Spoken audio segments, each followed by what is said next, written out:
तर ही लाईव्ह दृश्य आपण बघतोय। वाल्मिक कराड याला केज सत्र न्यायालयात हजर करण्यासाठी नेले जात आहे। त्याला आताच पोलीस स्टेशनमधून बाहेर आणण्यात आलेला आहे। कालच वाल्मिक कराड याला 14 दिवसांची न्यायालयीन कोठडी सुनावण्यात आलेली होती आणि आता त्याला केज सत्र न्यायालयामध्ये नेले जाते। आज पुन्हा एकदा केज सत्र न्यायालयामध्ये सुनावणी पार पडणार आहे। वाल्मिक कराड यावर मोक्का लावण्यात आलेला होता आणि या संदर्भात आज सुनावणी पार पडेल आणि या सुनावणीमध्ये एसआयटी देखील वाल्मिक कराड याचा ताबा मागणार आहे। त्यामुळे वाल्मिक कराड याची एसआयटी चौकशी देखील आता लवकरच सुरू होणार आहे। त्यामुळे जे आरोप वाल्मिक कराडवर करण्यात आलेले आहेत त्या आरोपांसंदर्भात एसआयटी चौकशीमधून काय बाहेर येते हे पाहावं लागणार आहे। आता वाल्मिक कराड याला केज सत्र न्यायालयामध्ये हजर करण्यासाठी नेले जात आहे।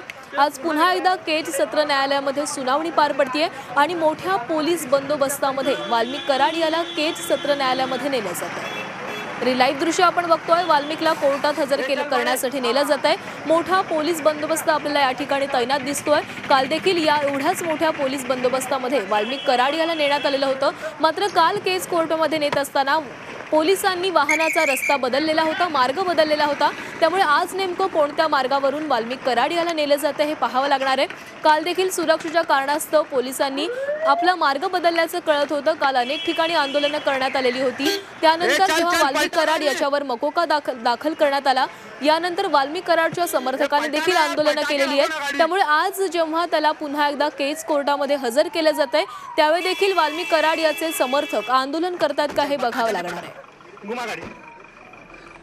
लाईव्ह दृश्य आपण बघतोय। वाल्मिक कराड याला केज सत्र न्यायालयामध्ये हजर करण्यासाठी नेले जात आहे। काल देखील वाल्मिक कराड याला केज सत्र न्यायालयामध्ये नेण्यात आलेलं होतं आणि त्या ठिकाणी कोर्टानं त्याला एक 14 दिवसांची न्यायालयीन कोठडी सुनावली आणि त्याच्यावर मकोका लावला आणि आता पुन्हा एकदा त्याला केज कोर्टामध्ये हजर केलं जात आहे। आज एसआयटी देखील वाल्मिक कराड याचा ताबा मागणार आहे। वाल्मिकवर मकोका दाखल झाल्यामुळे त्याला आता अटकपूर्व जामिनासाठी अर्ज देखील करता येणार नाहीये। तसंच ज्या गुन्ह्याअंतर्गत त्याच्यावर जे गुन्हे त्याच्यावर दाखल झालेले आहेत त्याच गुन्ह्याअंतर्गत त्याला शिक्षा देखील दिली जाणार आहे आणि तसंच आता एसआयटी देखील वाल्मिक कराड याचा ताबा घेणार आहे आणि त्याची चौकशी सुरू करणार आहे। या संदर्भात अधिक बोलूयात आमचे प्रतिनिधी ज्ञानेश्वर पतंगे यांच्यासोबत। ज्ञानेश्वर, वाल्मिक कराडला आज पुन्हा एकदा मकोका दाखल केल्यानंतर केज कोर्टामध्ये हजर केलं जाणार आहे। आज एसआयटी त्याचा ताबा मागणार आहे।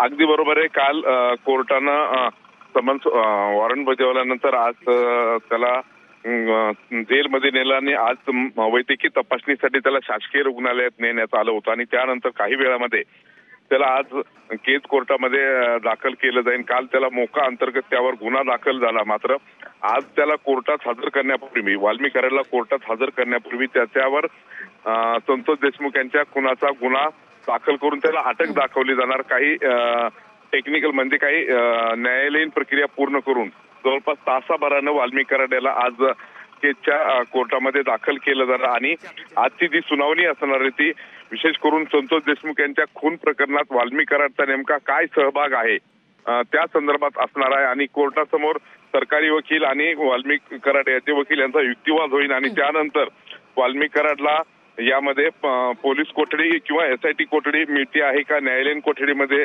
जावं लागणार हे स्पष्ट होणार आहे। काही वेळानंतर म्हणजे वाल्मिक कराडची वैद्यकीय तपासणी झाल्याच्या नंतर एसआयटी त्याला ताब्यात घेईल आणि केस कोर्टामध्ये सबमिट करेल। वाल्मिक कराडला आज केज कोर्टामध्ये नेले जाते। काल जेव्हा नेलं जात होतं तेव्हा सुरक्षेच्या कारणास्तव गाड्यांचा जो ताफा होता त्याचा मार्ग बदलण्यात आलेला होता। आज देखील पोलिसांकडून काही काळजी घेतली जाते का? नक्कीच काल वाल्मिक कराड याच्यावर मोका लावल्यानंतर त्याच्या प्रतिक्रिया संपूर्ण बीड जिल्ह्यामध्ये विशेषतः परळीमध्ये उमटताना दिसला। वाल्मिक कराड याच्या समर्थनार्थ वेगवेगळी आंदोलनं झाली आणि आज देखील परळी आणि त्या परिसरामध्ये तणावाचं वातावरण आहे। त्यामुळे वाल्मिक कराडला कोर्टात आणण्याचा जो मार्ग आहे तो पोलिसांनी निश्चित केला नाही किंवा तो सांगितलेला नाही। मात्र आपल्या हाती जी माहिती आहे त्या माहितीनुसार वाल्मिक कराडला आज ते ज्या कालच्याच मार्गे केजला आणतील अशी सध्याची माहिती आहे। श्वेता, काल मकोका दाखल झाला आणि आज पुन्हा एकदा चौकशी होती। आज एसआयटी ताबा देखील मागणार आहे। याच्या पुढची नेमकी कायदेशीर प्रक्रिया कशी असेल?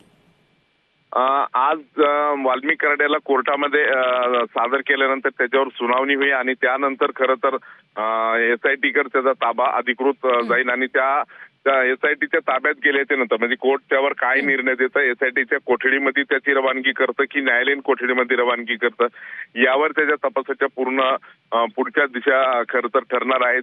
आणि नक्कीच ज्ञानेश्वर, तर आज नेमका कोर्ट काय निर्णय देते याकडे सर्वांचंच लक्ष लागले. धन्यवाद तुम्ही दिलेल्या माहितीसाठी.